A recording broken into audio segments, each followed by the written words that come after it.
white refrigerator. I was like, oh, not a white refrigerator. Do I like pumpkin? No. Do I respect pumpkin? No. Does pumpkin still need a facelift? Yes. Are you gonna hit me?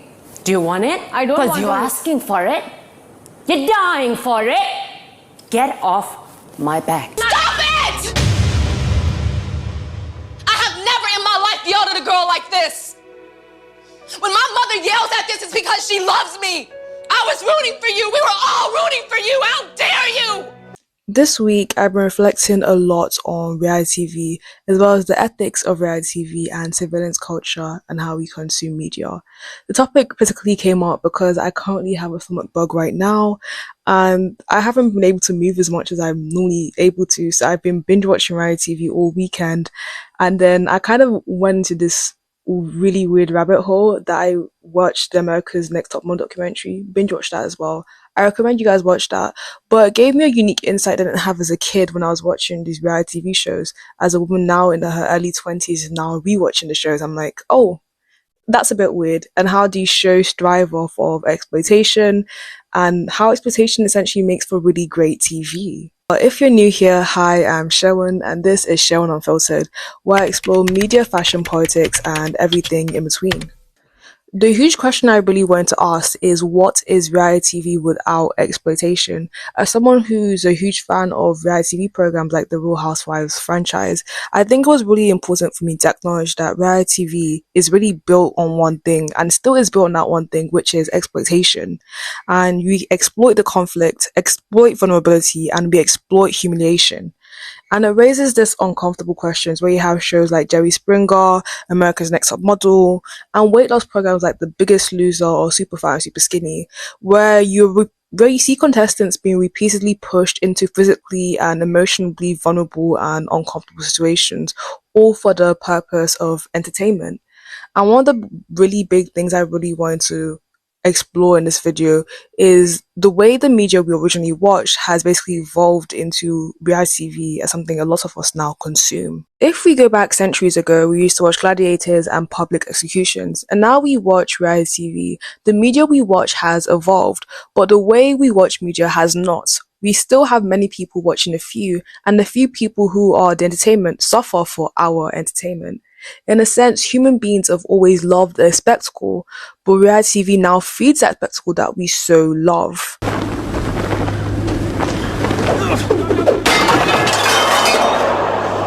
Are you not entertained?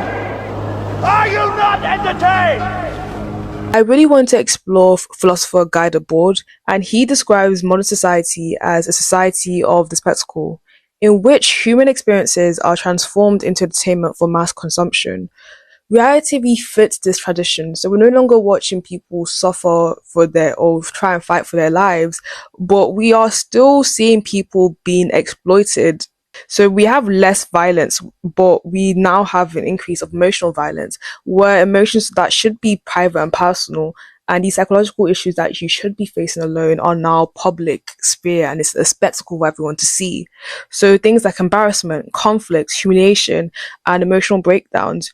Reality TV essentially transforms lives into spectacle. With reality TV, I really wanted to explore surveillance culture, and I wanted to bring in the idea of the panopticon.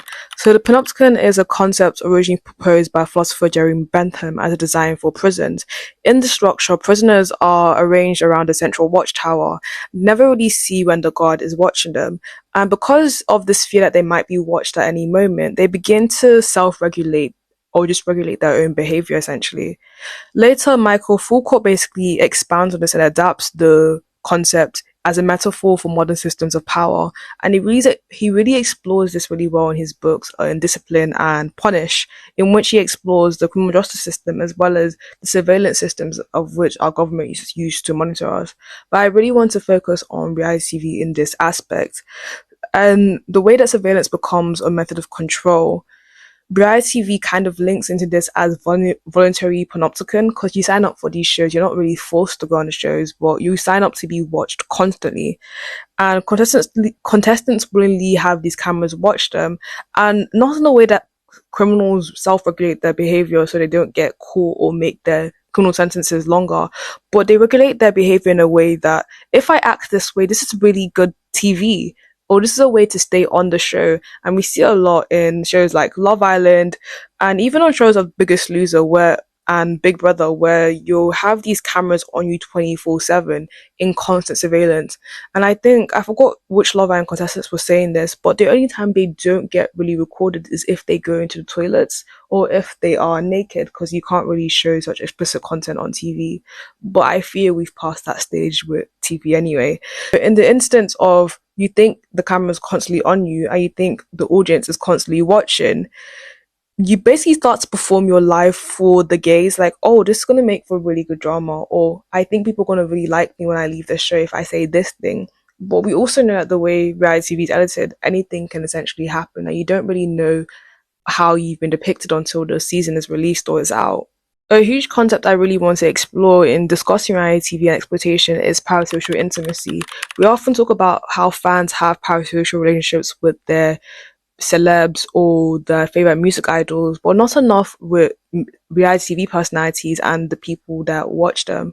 And I think it's because we see so much of their lives. So reality TV doesn't just show us people, it makes us feel like we know them. We're seeing very intimate moments that we normally wouldn't see in traditional TV.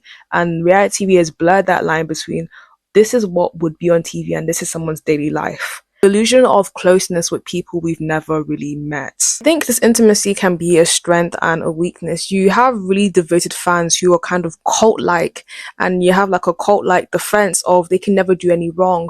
But it also really develops one of reality TV's most powerful forces, which is public judgment. A huge aspect of reality TV is scandals, and I really wanted to explore scandals, particularly cheating scandals and the blurring of boundaries. Por favor, Montoya!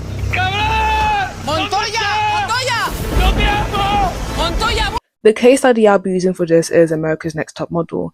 The way America's Next Top Model goes is kind of like X Factor. You've got like a bunch of contestants who want to all be models, but essentially they go through a lot of situations, the different obstacles, and at the end of the season you have one person who's the winner who gets a 1-year modeling contract and a prize essentially. That is the context of America's Top Model. But in season 2 we get to see the character Shandy, and I think they're flown out somewhere in Europe. I want to say Milan, but I could be wrong. But essentially at the end of the night the girls and the guys come back, and a lot of the girls are flirting with the guys, and Shandy, context with this, has a boyfriend, but she ends up essentially getting really tipsy, really drunk. They're in the hot tub, and a sexual encounter ends up happening. Most of it we see on camera, and she basically saying that she has a boyfriend, she cheats on her boyfriend on camera. I totally forgot this happened because I didn't really think about it until I was watching America's Next Top Model documentary. In hindsight of her saying she cheated on her boyfriend, I think it was also a moment of sexual abuse or sexual assault that we saw on camera, because Shandy didn't seem like a willing participant. By that I don't mean that she was hesitant, I just mean like Sis's body was limp, like she was not moving whatsoever, and the guy was crying on top of her. And but the camera's been there to record such a vulnerable and private moment. The cameras could have easily been like, stop, is she even moving, is she limp? Mind you, she wakes up, she doesn't even remember what happened really, really well, and the police kind of have to tell her like, oh, you cheated on your boyfriend, and she's sobbing. Not only does that whole experience happen on camera, but the follow-up experience, mind you, they're not allowed to really call their families and like speak to them during the show, because then they would leak secrets, so they don't really have external phones. They basically allow her to call her boyfriend, but they said that for us to call your boyfriend, we need to record you on camera to call your boyfriend. And we have this heartbreaking encounter that happens on camera. And essentially, the boyfriend is rightfully pissed, because I guess the context of the show isn't really, really there. But I just feel like it was a really vulnerable and private moment that gets really pushed on camera. And then the moment was obviously heavily edited and dramatized, because reality TV thrives on dramatization. And my thing is, what was going through the producer's head? They recorded that, they filmed all of that, and they said, oh, this would make for really, really good TV. And at the time, it did, because half of America was calling Paul Shandy a whore, a harlot, and she would never become or account to anything. As well as her boyfriend basically breaking up with her and hating her, because obviously the whole scene gets televised on television, how she cheats on him. But there's literally no protection for contestants in that context whatsoever. They essentially turned a really vulnerable and private moment that shouldn't have happened into a moment of mass entertainment, and it just actually did break my heart. In that and talking about ethics, I really want to talk about body surveillance and beauty standards, especially on reality TV shows. And I feel like a lot of people don't really acknowledge that reality TV is supposed to be relatable on some level, but most of reality TV is hyper not relatable. You have extremely beautiful people who come from extremely sometimes rich families, or basically a different circumstance than the average person. And that's what makes reality TV so great to watch, because you're watching someone's life that you would normally not know about, or it's like there's an interest because I don't know any of these things because I don't live like this essentially. So you're kind of seeing how the other half live, or how a small amount of population live. Got the best body here. He needs to lose 5 to 10 pounds. They're all fat. The entire groom is fat. I'm fat. You're all fat. A lot of reality TV shows are based off of contestants' bodies. Like if we think of America's Next Top Model, or even America's Biggest Loser, or Super Fat, Super Skinny, the show is literally based off of, can they lose weight or can they keep staying skinny? And there's a lot of commentary around people's bodies. I feel like maybe it has gone a little bit better. I don't think it has gone that much better. I think it's actually just gone worse on social media and people don't want to acknowledge that. But the way in which we discuss and dissect people's bodies is disgusting. But now imagine that in the early 2000s. In relation to America's Next Top Model, I really want to talk about the contestants, Danielle, and the pressure she was put under to close the gap within her teeth to appear more marketable. And you know what is so crazy about that? A few seasons later, they had a white contestant on the show, and it told us to widen the teeth. Tyra Banks was playing in these models' faces, but there's lack of humanity in how we talk about reality TV contestants, because but she chose to go on there. But I don't think the person who chose to be on there chose to be depicted like this. I also really want to talk about the grooming of contestants or people on reality TV show, even not just in physical grooming of making them look better or look worse, but also the grooming of their emotional states, especially on shows like Jeremy Kyle or Jerry Springer. A lot goes into having those contestants have these violent outbursts on camera that we see and that we dramatize and enjoy, I guess. Particularly on the Jerry Springer show, a lot of foreign producers will tell you guys that obviously all the stories are real on Jerry Springer, but a lot of the contestants come from really small towns in the middle belt of America essentially, and they basically get flown out or flown from these distant states in, and they're treated like queens and kings in these limousines, and they basically get drunk, they're fed everything they want to, and then they wake up really early the next morning. And so you're drunk, you've eaten food that you're not really supposed to eat, there's lack of prep, and then you're told that you have to fight on camera or you're not getting your flight back home, or you won't be able to end up back home. And producers genuinely felt like they had to do this for it to make for really good TV. Especially because there was a threshold for violence on shows like Jeremy Kyle and Jerry Springer. People are expecting or paying to watch violence or tune in to see people fight and scrap, essentially. And one producer on the Jerry Springer show basically stated, "You are playing with people's psyche until you got results." So for producers, I don't know how the ethics really allow them to do this. There was a very simple result of good TV makes for really good TV. Like I stated earlier, a lot of the stories, or nearly all the stories on these shows are very much real. They can be dramatized more, but there's very real origins to these stories. So lots of the things that were being depicted and the consequences of this were people's real lives, and they had to go back to their real lives after. So I really want to talk about the murder that ended up happening via the Jerry Springer show, and that was the murder of guest Nancy Campbell Panitz, who was murdered by her ex-husband shortly after appearing on the show. So they did the show, she ended up leaving her ex-husband, he's abusive. The show he airs I think a couple months later, because they record it takes a couple months for it to come out, and he basically sees it in a bar and realizes that incites enough rage for him to go and kill his ex-wife.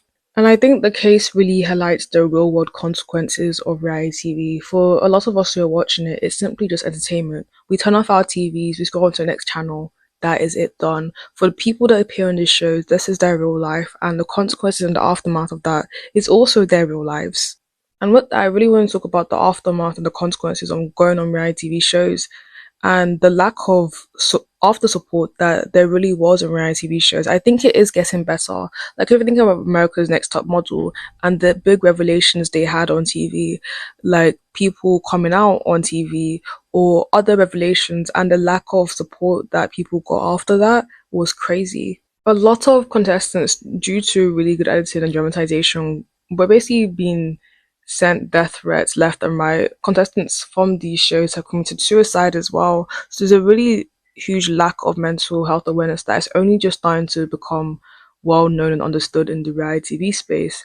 And even with shows like Love Island, where many contestants have committed suicide, I guess, it's a really interesting development, I guess, the after effects of reality TV, for instance.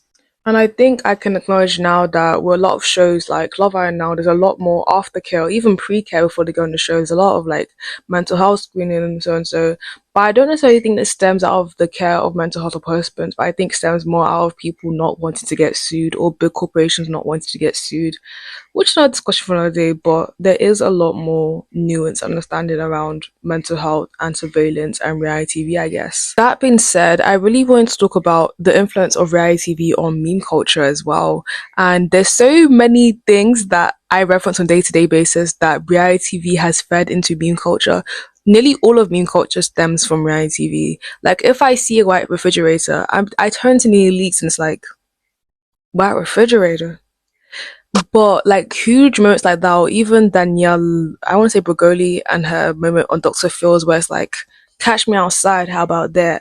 Like, those huge moments really stem from reality TV, and they really feed into a lot of pop culture and a lot of nuance into the norms and our humor. Essentially, reality TV kind of feeds and implodes in itself, and it influences culture and normal culture in such a huge way. I think this huge influence on pop culture, normal culture, and memes is a huge reason why we keep watching.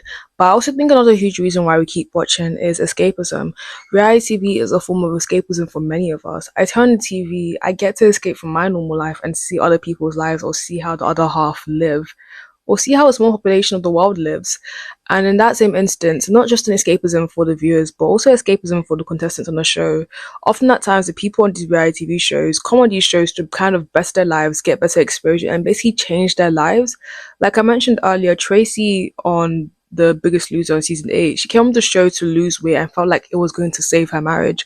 And for many people that go on these shows, like even America's Next Top Model, they go on these shows thinking it's going to change their life. Even if I don't end up winning, I'm going to get some publicity that will change my life. But I think in an instance, it ends up kind of doing the opposite effects, because you become really well known, and reality TV for a long time, and only just recently has become something that, oh, you can get brand deals from, or it's really cool to be on reality TV. It was really looked down on. So we can consume and watch that media, but being on reality TV doesn't make you employable.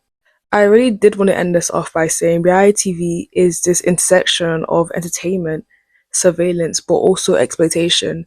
We have to acknowledge that the really good TV moments that we see on reality TV also stem from exploitation, and understanding that means that as viewers, when I think of watch back lots of reality TV shows I watched when I was a kid, like America's Next Top Model, when I watched that as a grown woman now, like I'm turning 21 next month actually, it really makes me uncomfortable that stuff I didn't pick up as a kid, I'm picking up as an adult now. Maybe because I guess my brain's working, or frontal lobe is working. But I think as viewers, if such things make us uncomfortable, I think we need to be vocal about it, because it means that we introduce new standards to the industry and better TV standards with reality TV, because it means we can demand better for contestants. And I don't think good TV has to be exploitative, I don't think. But that is a question, I think, a dilemma within itself, essentially. Thank you for watching, and if you like this, like, share, subscribe. I also have Substack, because I think I was looking at the other previous comments from the other video. I also have Substack if you're really interested in written content. But thank you for watching. Till next time, take care of yourself and each other.